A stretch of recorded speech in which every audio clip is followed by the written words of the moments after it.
VAT is chargeable on all food and drink consumed on site. However, you would be surprised just how many businesses overpay HMRC on certain takeaway sales that are VAT exempt. On the other side, of course, there is a similar number who underpay HMRC on items which should be standard rated.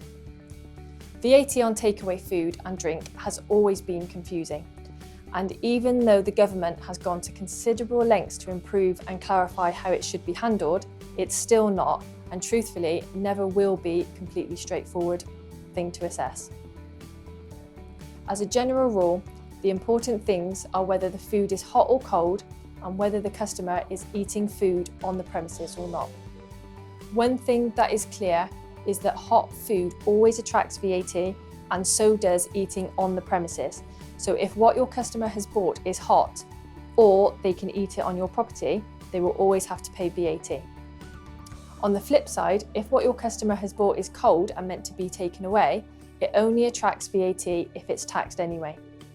With regards to drinks, all bottled drinks and hot drinks are charged at standard rate, whether they're hot, cold, drunk, inside or taken away.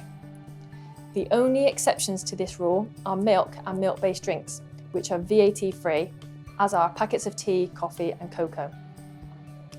You see, I said it wasn't completely straightforward. Okay, so let me share with you an example. Steve owns a fishmonger shop and he sells fish. Fish is VAT free and his customers take their fish home to eat. Steve doesn't have to pay VAT. Steve buys a fryer to make and sell fish and chips. His customers have to pay VAT on his fish and chips because they are hot, but not on his raw fish, which is cold. Okay, so remembering that this is an example, Steve's next move is to start making and selling sushi, which his customers take home. It is VAT free because it is fish and because it is cold and because it is eaten at home. It's going so well that Steve puts some tables and chairs in his shop so they can enjoy their sushi on the go. It's cold, it's VAT free, but Steve must now charge VAT on the sushi consumed in his shop because it's eaten on site. Okay, so what does that all mean for you? What was important in the story was Steve's intentions rather than the letter of the law, and all retailers who sell food need to look at an example similar to this story to see where they fit. The most VAT-efficient way of selling is as a takeaway service that deals in VAT-free items sold cold, but there are exceptions that require some common sense to navigate. If an item of food is hot because of the process to create it, but it can be eaten cold, VAT is not paid.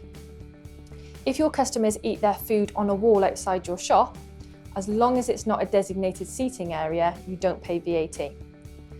It's up to you to decide whether VAT should be paid and be aware that there are several penalties for businesses who underdeclare VAT they owe.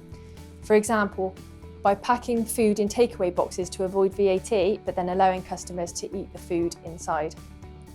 Now, if you're kicking yourself because you've perhaps just realised that you've been unnecessarily paying VAT all these years, don't worry, because an accountant who specialises in the hospitality sector will be able to go back over your till and EPOS records over the years and identify instances where you have paid more VAT than you should have.